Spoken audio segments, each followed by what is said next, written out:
Welcome to Brick by Brick. Join me, Lauren Winnett, as I share my personal journey of building a thriving real estate and hard money lending business from the ground up. Along the way, we'll explore the strategies, challenges, and breakthroughs that come with growing wealth. Whether you're a seasoned investor or aspiring entrepreneur, or simply curious about the world of private lending and real estate, this podcast is packed with actionable insights, real-world stories, and mindset tips to help you build your own path to success brick by brick.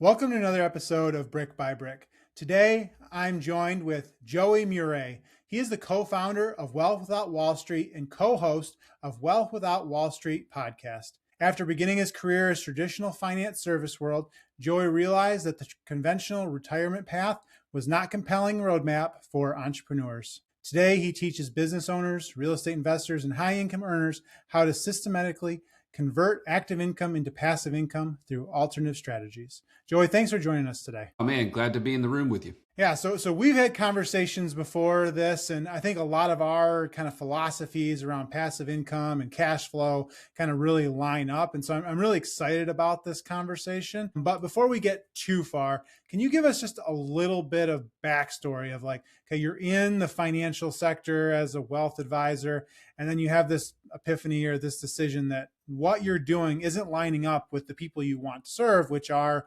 entrepreneurs, high income earners. I actually correct you on one thing. I was not an advisor. I was in the mortgage business, and I was just like everybody else that's in this high income earning phase. If you haven't already woken up to this, you will, that a high active income doesn't produce freedom.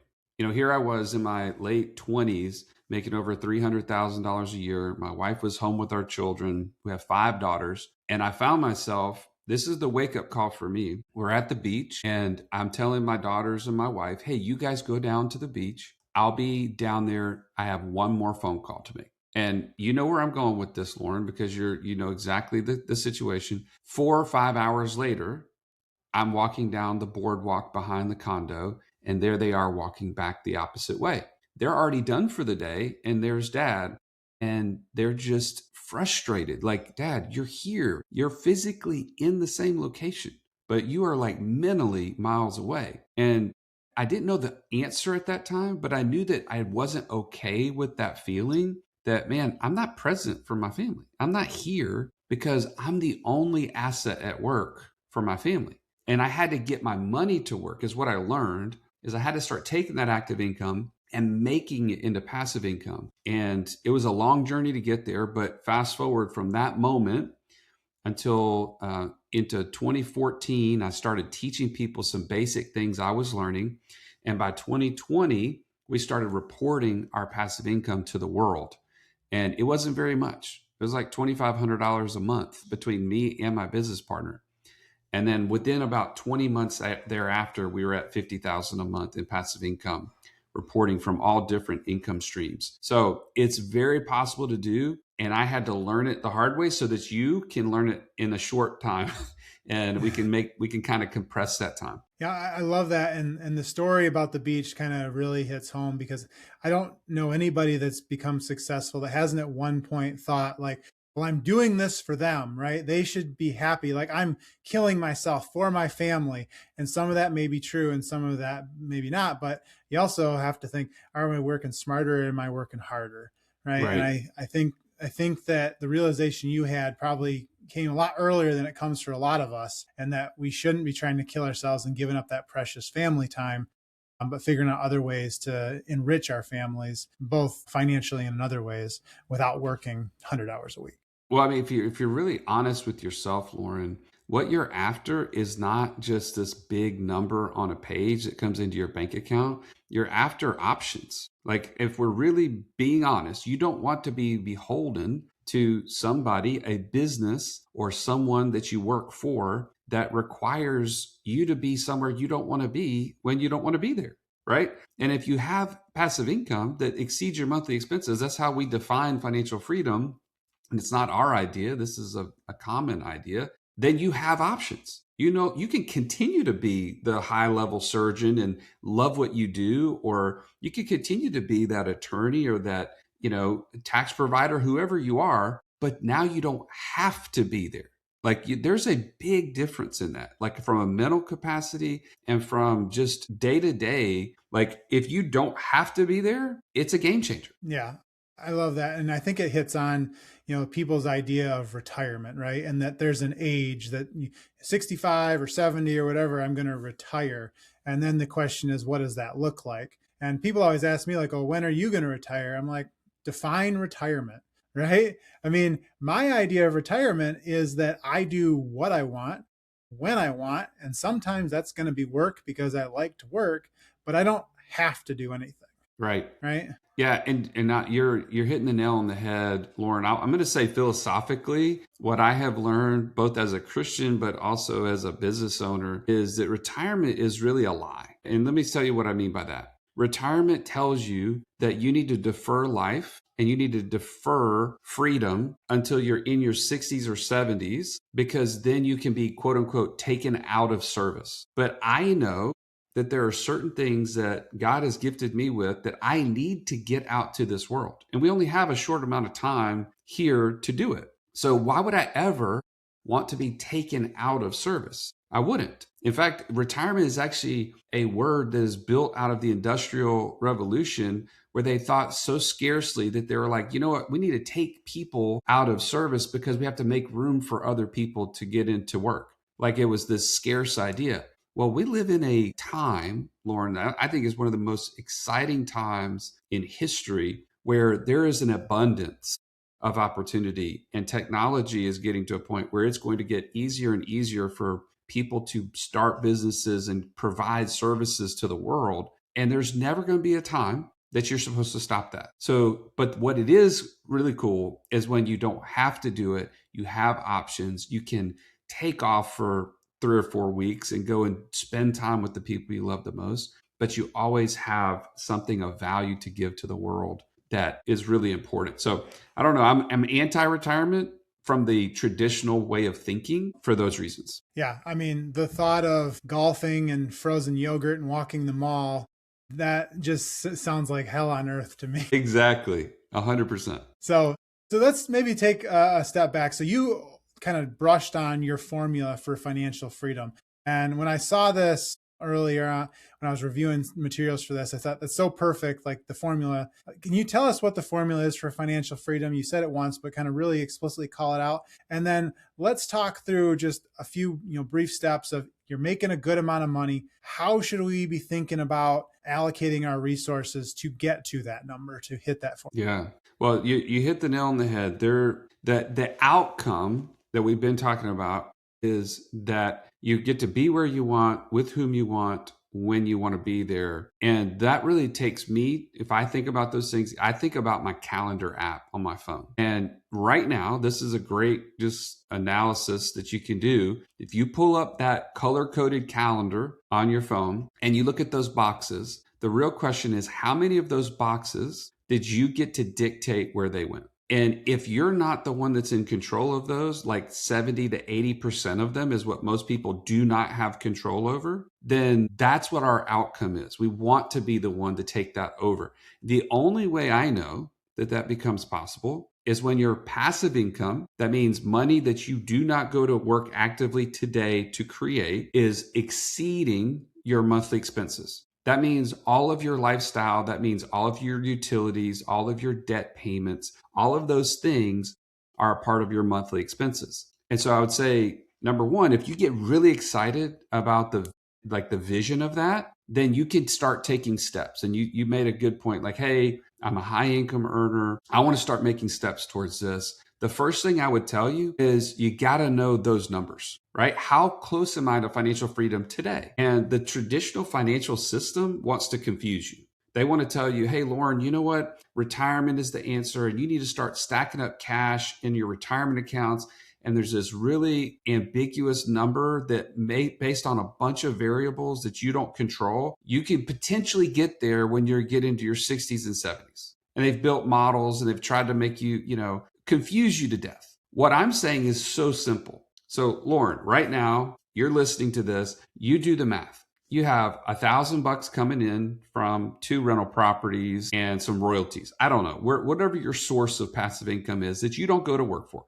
You got $1,000 a month. And now you look at it and you've done the math. Your expenses are $10,000 a month. You divide those two things into each other, and now you have a 10% of the way to financial freedom is where you're at. So just like a GPS, I know where I'm starting from right now. I'm 10% of the way to my goal. So now I can activate that part of my brain that says, how do I get the other 90%? And I got to start rearranging what I do with money to get me to that last little 90%, right?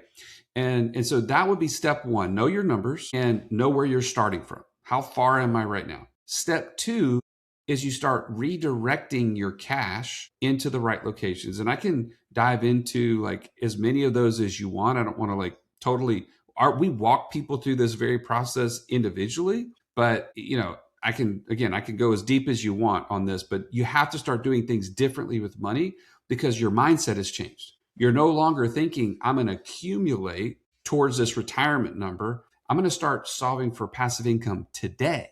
And that means what I do with money has to support that new goal. And I don't think people really stop and think about that because they've always done the same thing with money. And now they can't expect a different outcome if they don't change essentially the input. Yeah.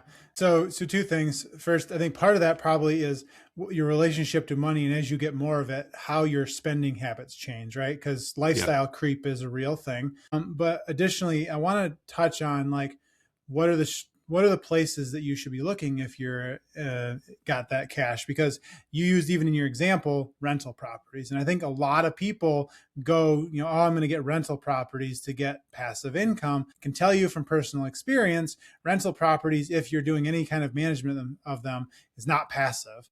Right. And cash flow from rental properties is a lie. But, each strategy is not going to be the right strategy for each individual person. Right. And so I know you guys talk about like your investor identity or investment identity. And so like, what are some of the investment identities that you have identified that buckets that people fall into? And what are some characteristics of each of those so that people can kind of place themselves into it as they're thinking, is this a good strategy or not for me? Yeah. Well, first and foremost, I want to dive into each one of those here in just a second. But let me just clarify this one thing. Before you get to this stage, you have to start doing things differently with your cash. And what I mean by that is most people have done a good job of doing certain things with their money that they were told to do early on in light of retirement. But what they've effectively done is they've locked up money from their own access, meaning 401ks, IRAs, 529 plans, you name it, all the alphabet soup that our government and Wall Street has tried to dupe you into. You now have no access to capital. You may have done a good job of putting money away, but you don't have access. So now when I start talking about these investments, you're going to be like, yes, I want to take advantage of that. And you're going to look up and you're like, well, crap, all that money, I made is just somebody else's account right now. So you have to start thinking differently, putting money into your control, into your access. And we have trainings on this. I'm happy to share in later on how they can get access to free training on where to put that money and how to operate it. But I want to be clear on that, because if you don't start with this, you jump straight to the investment, you miss some very key points of like preparation and optimization. Okay. So that was just one point I want to make. But so is that not using IRAs and Roth IRAs as investment vehicles from tax purposes? Like, we're totally stepping outside of that. 100% away from those things. And here's the reason, like we identify those things as money traps, Lauren. And let me tell you the reason why. A money trap is anything that when you put money in, it does not produce a passive income today or reduce a monthly expense today. And let me just be clear on that. That's our framework, right? So everything should be in light of that. And that's why we use that as our gauge. It's not just like, hey, Joey's trying to, convince you of something. This is your own goal. And so that has to be the new scoreboard, right? So every time somebody puts money in their 401k at their company, what does it produce a passive income for them today? No. Right? Does it reduce a monthly expense today? No. So what is it effectively done? It's actually keeping you further from financial freedom than if those dollars were in your control and in your access Now, all of a sudden, you could invest in one of the things we're going to talk about and produce a passive income today. Or you could go and pay off a debt that would reduce a monthly expense. So now your percentage of the way there got better because you just played some defense and paid off a debt, if that makes sense. So those other vehicles no longer meet the requirements. It does, but how do you respond to, like, for myself, I sit at between state and federal at like 39% taxed on my ordinary income, right? And so by putting $1 into IRA, if I have extra, it's saving me a significant amount of money, which then is going to compound over time. And that dollar is going to become much more valuable in, say, 5 years. And so is it that you have to fully forego that and just focus on, my focus now is on passive income today versus long-term wealth generation through these tax advantage vehicles? Well, let me ask you a couple of follow-up questions. Is your dollar worth more today than it is in the future? It's worth more today than it is in the future. Yes. Inflation, for sure. For sure. And then secondly, when we're talking about tax benefits, we're actually not actually saving taxes. We're actually deferring taxes, correct? And Correct. so here's the question that you should ask anybody that tells you, man, you're saving taxes, because your accountant's probably telling you that this is a good idea, and other advisors. Here's the question I would ask them. When you did the math on what my taxes will be when I start taking this money out, what was the tax rate you used? And they'll say, we don't know. We don't have the tax rate because it hasn't been presented yet. It will be presented in the year that you start taking those distributions from those accounts. So then this is how I think about it. When I was in the mortgage business, Lauren, you and I would be sitting across from each other at the closing table, and I'd pass you the documents and you start signing. It's like a crazy signing process. But you get to the note and it says, you're going to pay X amount of money over 30 years, and it's at interest rate. The space there on the document says to be determined. What's the likelihood that you're going to actually sign that mortgage? Me today, not very likely. Me 10 years ago, maybe I would have signed. Well, but I mean, anybody that has the variable of what the actual percentage rate would be, they would be like, I actually need to know that in order to qualify if this makes sense for me. Well, the idea of an IRA, right, is that you're hedging, that I'm going to make less money when I'm retired than I am today, right? That's the whole point, reason around a 401k or an IRA. I believe that until I became an entrepreneur. And then I was like, shit, I'm probably going to make more money when I retire. But now I've got myself in a spot where I've got all this IRA money and I can't convert it to a Roth because I make too much money and I have to pay the taxes now. Exactly. So I'm not arguing with you so much about that. There is definitely something to be said about not paying the taxes now.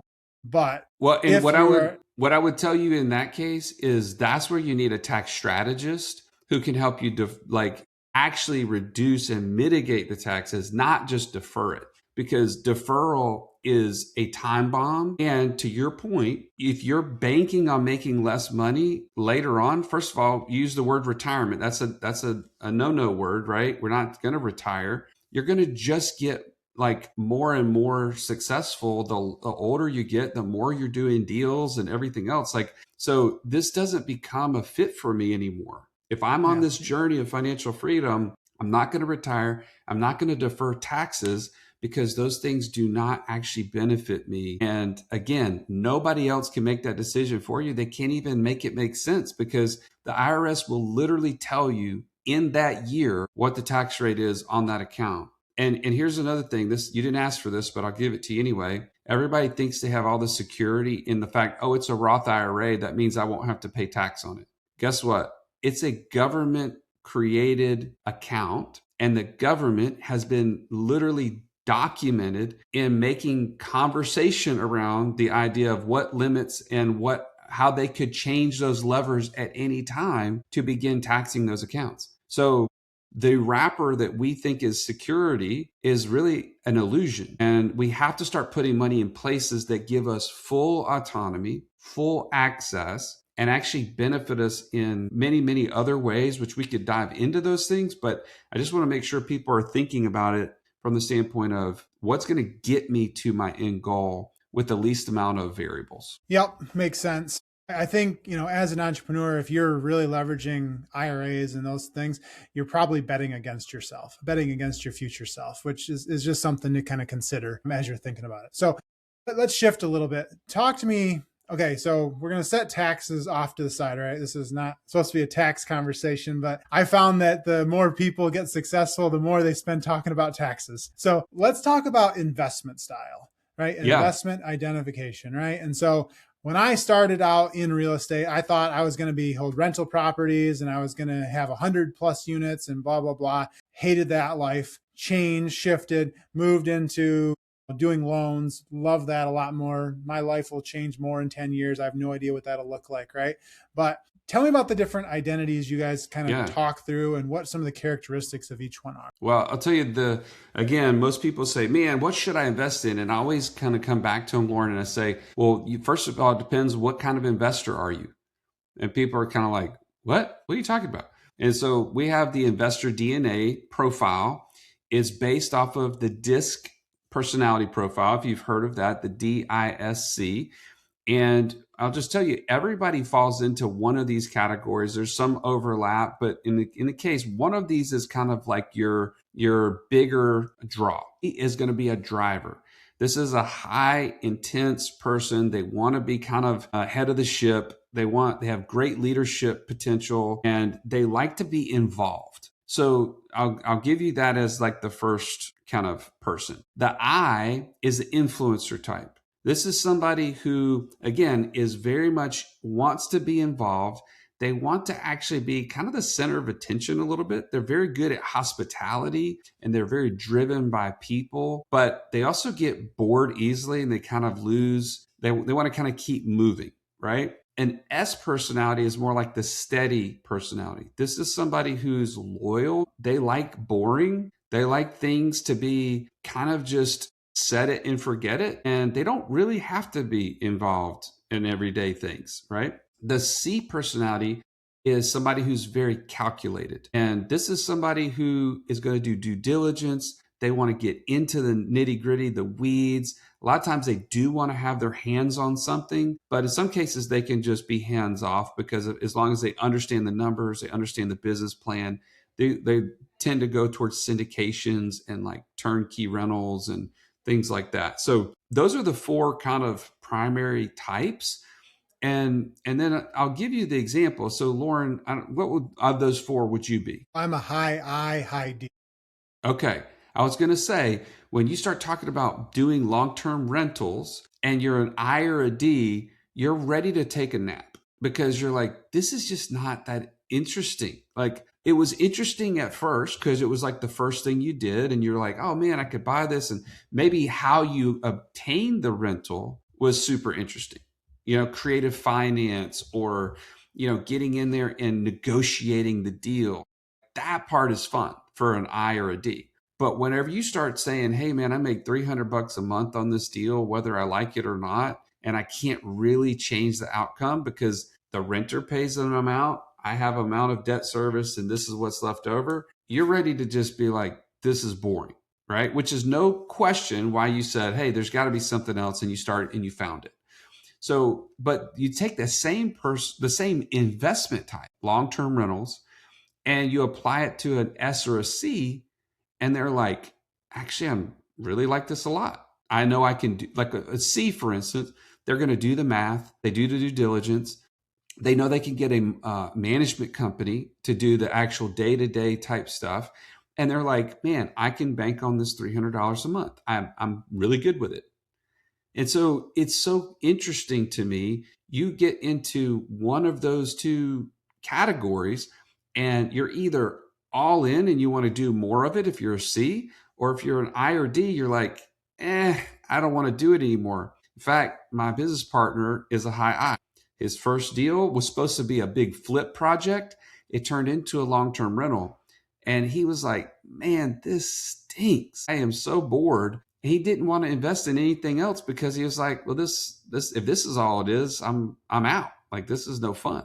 but he is great at short-term rentals. He loves the hospitality side of things. He loves the fact that you can make seasonal income that is dramatically higher in some seasons and then in others, and the volatility and the variables. So, we can dive into more investments that go along with it, but just so you understand, that's what I'm getting at is your personality really will help you be more or less successful in your investing career. And when you find the investment strategy that fits your personality, like you're going to be able to, would you say that you could keep up with that and grow it much faster? Absolutely. Yeah. I think think about when you're aligned with something and when you're not. You're trying to find every way out of it if you're not.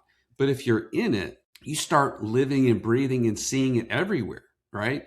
And it's kind of like what's that part of your brain that, like, you go to buy a new car and you start seeing it everywhere? When you're really hitting it out of the park in one of these investment types, you're like consuming like content around it. You're following certain things. For instance, let's say somebody said, man, I really love the consistency of a debt fund.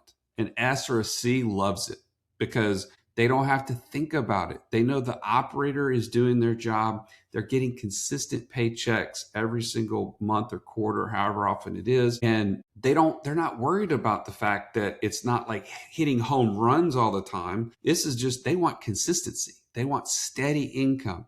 They want to look at that passive income greater than monthly expenses and see that they're making progress every single time that they invest without having to take a step down. So when you're doing that, you're really dialed in, you're focused on it. And one of the last steps in our process that we're helping people is they've learned, now they've built, and now the last step is stack. You do it one good time, 2 times, you start seeing those results. You can stack now to get your passive income to exceed your monthly expenses in that one vertical potentially. And that's what I'm saying. If it lines up with you, you're going to do it much faster. How do you keep high eyes like myself focused on one thing? I'll let you know when I figure that out. I told you my business partner and I have a passive income report we do every single month. We've had as many as 21 or 22 income streams because of my business partner being like, dude, we should try this. Let's try that. And part of it is, we interview a lot of people with their own individual passive income streams, and we get interested. And then we're like, well, we want to report back to the world and tell people how this actually worked out. Because it's one thing for people that sell a product or a service to talk about how great it is. But for us to be objective and be like, hey, we did this and we got this success, or we did this and we lost a ton of money. We kind of do that for both purposes. But he loves to change. He loves to look at new things and find new ways. But we are starting to learn to go deeper in a few of the key places that we've invested that have been the best for us. It's a muscle you have to work on. I mean, I started out, a lot of people know my story, that had a bunch of rentals, and then I started a flipping company, and then I had a wholesale company, and then I started a lending company, and they all just were kind of meh until I just threw 3 of them away and just put all my focus into the lending company, and then that exploded, right? Yeah.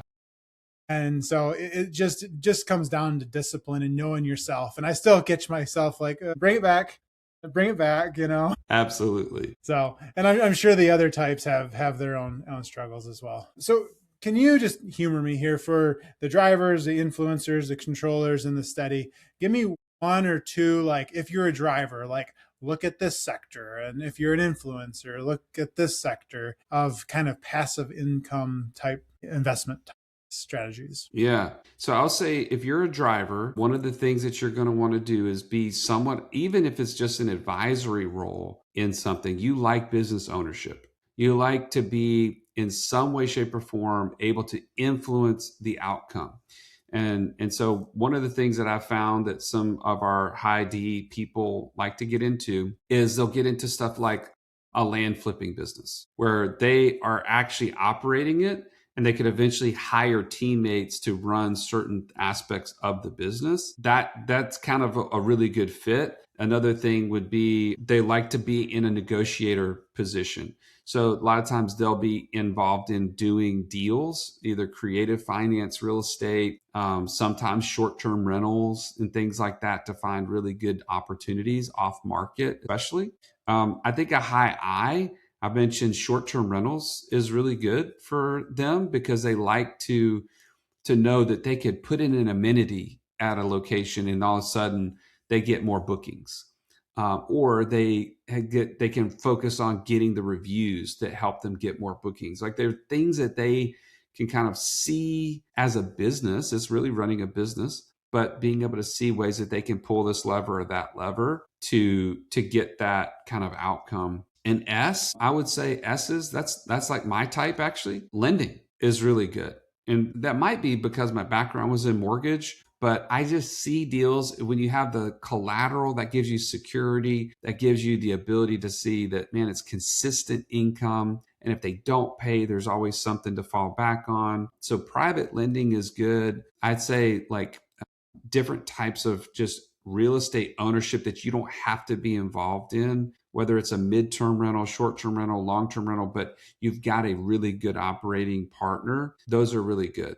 And then like from a C personality, this is like that really calculated person. Well, I find that they do quite a bit either in that same land flipping type of space where they buy raw land and flip it for owner held notes. I've also seen a lot of them are drawn to things like turnkey rentals where they can buy a rental property. It's already been renovated. It's already been rented and they're just taking over and just buying it from an existing operator. Those things are really good. There's some other unique things that we do. Amazon businesses and e-commerce. I think a lot of the C personalities really like those too because they don't have to sell. Like Amazon does the selling for them. And I think C personalities are less likely to want to get into a sales position or so that's another one that we've seen people do. So I think most of what you mentioned was kind of real estate focused, and then the Amazon business at the end is a lot of what you and your clients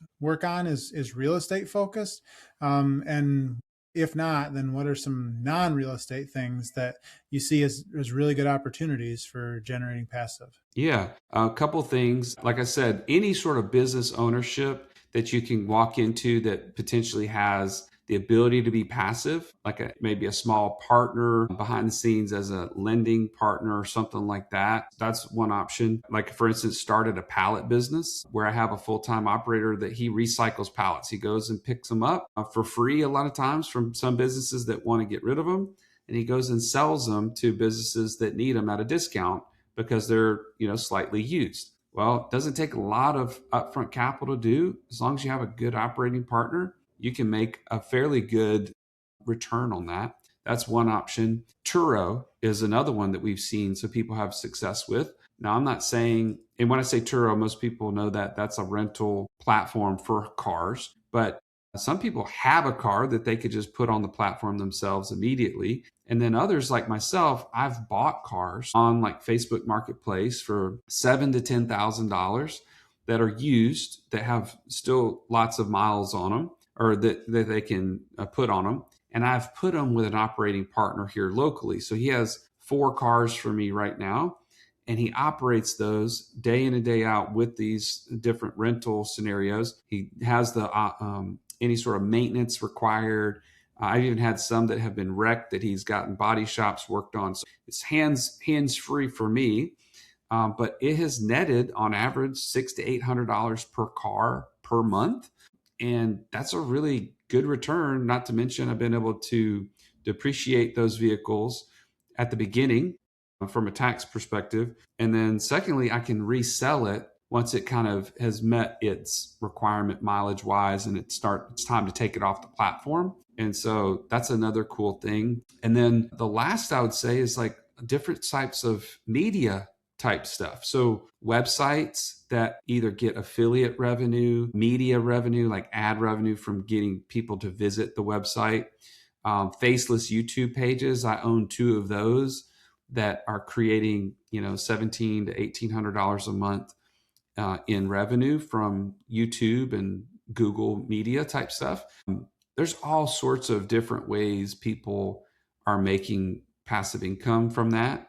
And it's actually going to get bigger and better, I think, with the amount of AI that's being put out right now. It's just getting super easy to run stuff like that. So I guess talk to me about that, because generally as things get easier to do, the margins get compressed. And I mean, there's a whole nother stream we can go down here with this, but I guess what is your philosophy on that? And as the margins get compressed, how are you identifying like, okay, I need to move out of this and move into something else? And how do I identify what that something else is? Yeah, good point. I'll say first of all, I think in light of just what I just mentioned with the website stuff, AI is actually going to be able to replace most of the overhead that you've had in running any of these kind of media outlet type businesses. So, for instance, right now we have three virtual assistants that help us create all the content, do the research, do the uploads, everything on these faceless YouTube pages and web pages that we own. Well, even at we pay virtual assistants, between $4 and $6 an hour typically. Even at those low rates, it's still probably the largest expense that we have on running these websites and these YouTube pages.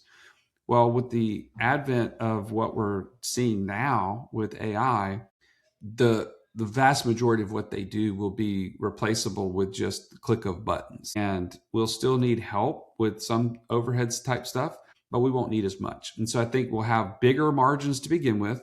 We'll end up having smaller margins once everything becomes AI content because people will be like, I mean, it's going to be an unfair advantage that everybody's going to be producing so much more. There's probably going to have to be a pivot somewhere along the way in that regard. When it comes to, just looking where the puck is going, which is, I think, mostly what your question is talking about, I think the things that don't go away are all the physical, hands-on type of businesses that have to have infrastructure, they have to have people, they have to have, they're going to have to get as efficient and as lean as they can be. But things like lending are going to be around forever, right? How they're done and to what scale and all that will change. But lending has always been and always will be. And so I think that that's a place where the puck has always been. The other thing I'm thinking is like when you're talking about real estate, there's only so much that can't be done with human hands, right? When it comes to renovations and creating spaces for people to live, it's always going to be a need. And there's always going to be the need to have people involved in the process. And so getting behind good projects, getting behind good operators in the real estate space are going to be, again, I think, a place where we're going to continue to put money in. People owning real assets, like our land flipping business produces, I guess, at $38,000 a month right now in owner held notes. And so we've been able to buy those properties at a discount, sell them at retail numbers, and then owner finance them. And that's the outcome is that much per month. I think people are always going to want to buy land. Like they want to have something that's real, physical, tangible. And so I want to be on the side of that coin, providing those things for them. Yeah, that's interesting. I have a whole slew of thoughts around lending and AI and how that's going to change the lending space. But I 100% agree there will always be need for lenders, and they're not making any more land. So I think that's a good place to be. I personally think that we are just so on the front edge of the AI thing, that the real concern about reducing margins and all that is 12 years, 15 years away. I think that the next 5 to 7 years are going to be insane, the amount of changes we see. And the people that are using it on a daily basis for institutional commercial type things will see it first, and then it will filter down to the day-to-day users, as they adjust how they just find answers to things versus manage workflows and handle things. They'll probably feel it first in that I don't need you as an employee anymore, which will be a whole nother reckoning that we'll have to deal with as a society. But again, find a job that needs tactical and you'll be safe. Well, and I'll tell you, you didn't probably ask my opinion here, but I just confirmed this with a guy yesterday who is just a genius with AI stuff. He has made something very clear that I had been thinking. We took a massive leapfrog in the last 30 to 60 days in AI. We've gone from AI is a platform where I can go get answers, or I can make my emails look prettier, write blogs or whatever the case is, copywriting, to actually doing work on your behalf. Like the utility of AI just took a massive leap. And I think I will challenge you to say, I don't think it's a 5-year time frame that people will feel the impact of this. I think it's way faster than that, because business owners and their margins are already slim. They're going to find ways to implement this very quickly when they recognize, oh, wow, I am paying way too much for this sort of overhead when I could just have these workflows installed and done. All the monotonous work that I was paying somebody to do is gone. The gap between the cost of the AI and the cost of their employee and overhead so wide. It's just, I think it's going to catch on a lot faster. Now that you say that, I redact my statements on 5 years, because I mean, just so in a previous life, I was a project owner for an agile shop where we did Salesforce stuff, and I had 23 developers in India, and the entire ecosystem, the entire economy in that city was based off of those big companies creating developers at a low price for first world countries to utilize, during the night to refactor code and build code out. And now, like, one person can monitor that while Claude generates 4 times or 10 times as much code in the same amount of time for pennies. Yeah. Dude, when I'm messing around with Claude, and I'm not a technical person at all, I am the world's worst, but I can literally use something like Claude and create a wireframe app in 20 minutes for my business. There's a problem. Like, I mean, a good problem. Right. That we're way further along than we probably give ourselves credit. Yeah. No, I think you're right. And I think that the people that don't latch on to that and are going to miss the boat, and the people that do are going to have a huge head start. I would love to hear your thoughts on how AI is going to change lending, because you have a unique perspective from your seat that I don't have, but yeah, I'm interested. So if we break lending down into what it really is, lending is the quantification of risk based on data points that you have, Yep. followed by a decision point, and then a crap load of paperwork that has to happen, right? And so if we look at quantification of risk, that's the first piece. Historically, it's been, I collect all of these documents and then I review said documents and make a decision based on the data I see and the experience I have to say, is this a good loan or is this a bad loan? Right. The vast majority of that can be sped up through workflows and AI collection. You have more access to more data through AI just spread across the web. And then you have a better ability to take all of that data and suss out patterns that you never would have been able to see before with a team of even 5 people, right? So now you are making better decisions with more data at a faster pace. Then you have the decision point. Now you have less people that need to make it. The AI can feed you the information that you need and give you a probability number on success or failure. You set policy goals on what those should be, and you can now approve or deny a vast majority of loans within seconds versus minutes or hours. So now you've compressed those 2 things down. We take it a step back. I'm going to take a step. First is loan intake. Marketing can be done by AI. You have AI that can talk to leads on the phone. Basically, a lot of the loan officer job, at least up front, can be streamlined. So you're vetting customers, and you can take, instead of 100 calls in a day or in a week or whatever the time frame is, now to thousands, right? Yeah. And so now you have a bigger top end of your funnel, have more compression in the middle, and then the paperwork. AI is already fantastic at paperwork, generating paperwork, reviewing paperwork.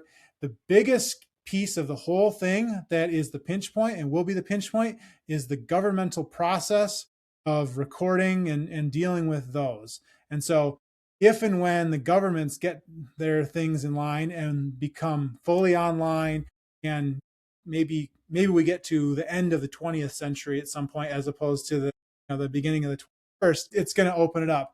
And private lending, which is the space I operate in, tends to be full of 55 to 75-year-old white men who are relatively agnostic towards technology. And so the people that can integrate those AI pieces into their system from the beginning all the way to as far as they can get with the recording process, they're going to do better loans. They're going to do more loans. They're going to be able to operate at better margins, which is going to give them a better price price that they can offer to their competitor or their customers.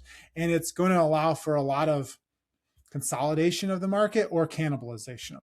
Makes total sense. Yeah, absolutely. That's my thoughts. Whether it'll happen like that, we're trying. I mean, I know right now in my business, we did $8 million of loans last year with just one full-time employee, me. And the only reason we were able to do that is because we have a lot of workflows. There's a lot of automation built in. And I started the business while I was working as a W-2 employee, had no choice but to do that. And we've just kind of continued that on, and it's helped us keep our overhead very low and our profitability very, very high. Yeah, I love that. So, all right, enough about me. I'm not the guest here. So going back to the investors piece, right? So we've got a high net worth individual. They kind of have an idea maybe of whether they're a D, an I, a C, or an S, maybe what strategies they want. But maybe they haven't started investing yet. When I was starting to invest, I know that I was thinking about investing and thinking about things in the wrong way based on what I know now. So what are some of the biggest misconceptions that you see investors making when they're starting out?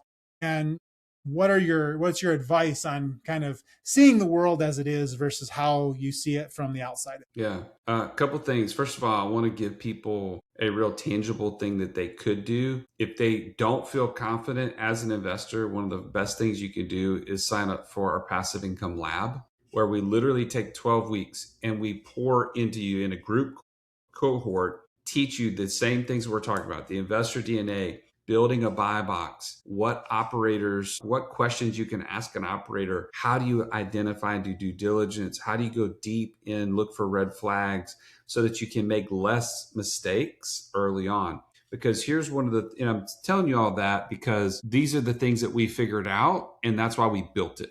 So number one, they don't know their investor DNA. Number two, they don't start with a buy box. If you go out to the world right now and you start looking at deals, and you haven't defined what success looks like, meaning, hey, I want to have cash flow come to me within 6 months of doing this deal. I want it to be consistent. I don't want it to be all these variables. I want it to be tax efficient. I want it to be, have an equity upside. I want it to have, like, you can start identifying the characteristics that you want your investments to do. If you don't start with that and you go look at deals, everything looks good. There is no pitch deck that looks bad. By the way, they just don't they don't exist. And so you tell the box what it is, and then you lay the investments over the box. In our case, we actually build a custom GPT that you literally can upload these things to, and it tells you green, yellow, or red for these reasons. Because you told me you wanted this, and this doesn't have one or two of those, but it's good on this aspect. And so this is how you should pursue it. If you don't have that, you're missing out. The second thing I'd say from a mental perspective is, what are you comparing this to? Anything you're going to invest in the alternative investing space, and I hate that they even say it's alternative because Wall Street is newer than what we're talking about with all these other things.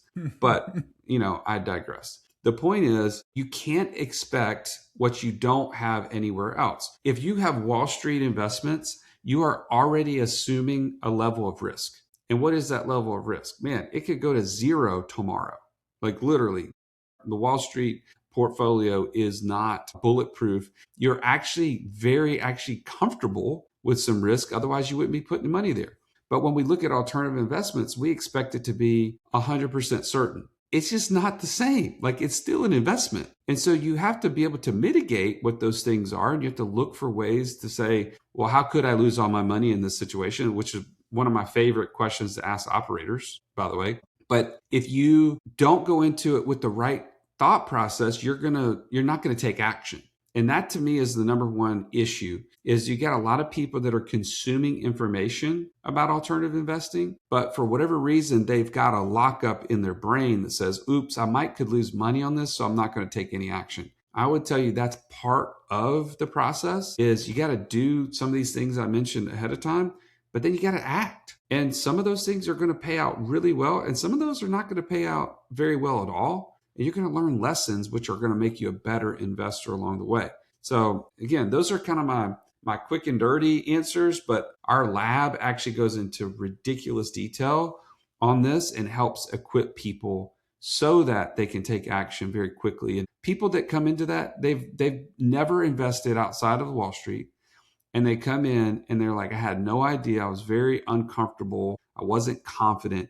And they leave and they say, I reviewed 10 deals. I invested in 2, and I've got 2 more in the hopper that I'm looking at right now. And they feel like I know exactly when it makes sense and when it doesn't. That's what I really hope for people. And that's what the results have been. Yeah, I mean, great. Again, you're trying to get options, right? You don't want to rush in anything.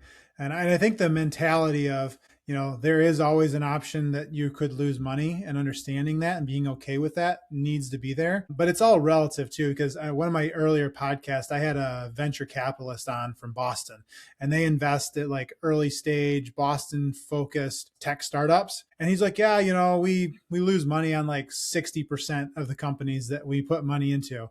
And then the other ones we do great, and that makes up for it.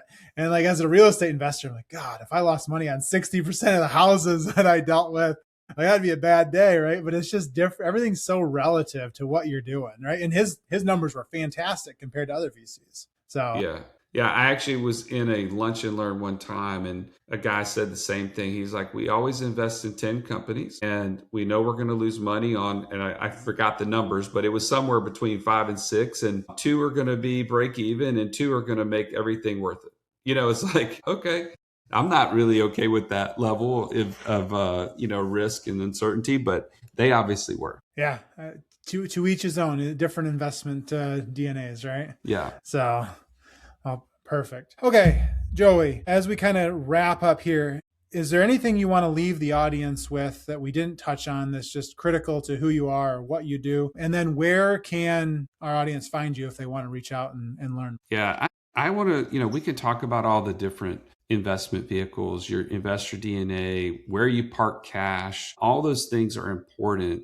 But I want to remind you that the real cost of not going down this path is, what is it keeping you from, right? As a father, mother, business owner, whoever you are, there's something that makes you interested in this process of getting to financial freedom that you're just not okay with.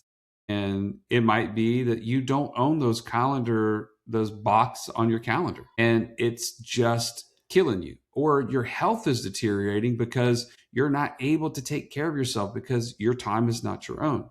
Or you've got loved ones who are, I'm 45, and man, I'm learning more and more people that are older, 65, 70, that are dying every day. And I'm like, it's such a short time. Why would I continue to just put up with life and not take action to get to buy my time back? And so I want to encourage you, this is worth it. Is it hard? Yes. But I'll tell you, the opposite is you have to choose your hard, because the opposite of this hard is the one where you regret. The one where you wake up and you're like, man, my kids are all out of the house and I really wasn't there for them. And wasn't the man that I was supposed to be. That's the part that I want to really encourage you to count the cost. We have some free giveaways, some things that you can take action on. If you go to wealthwithoutwallstreet.com/brick by brick, again, wealthwithoutwallstreet.com/brick by brick. You got there's a webinar, there's a quiz, there's an ebook, and there's all my contact info. So I'd love for you to tell me, hey, heard you on the Brick by Brick podcast, and I always love to connect with people. Awesome.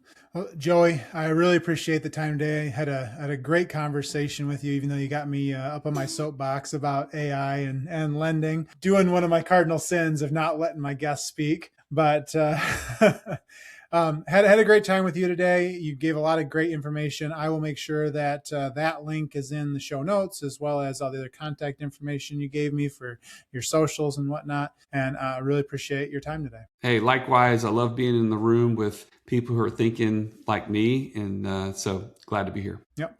And for all the audience members out there, I think that I will be a guest on your podcast here in the coming weeks as well. So I will have more time to pontificate about all things lending and Lauren in a format that I'm more comfortable doing. So absolutely. Looking forward to it. Awesome. So, all right. Thank you, everybody, and we will see you all next time on Brick by Brick. Thanks for tuning in to Brick by Brick Wealth Building Conversations. If you enjoyed today's episode, don't forget to subscribe and leave a review. It helps more people find the show. For more tips, resources, and updates on my journey, follow me on Invest with Lauren. Let's keep building wealth, one brick at a time. See you next week.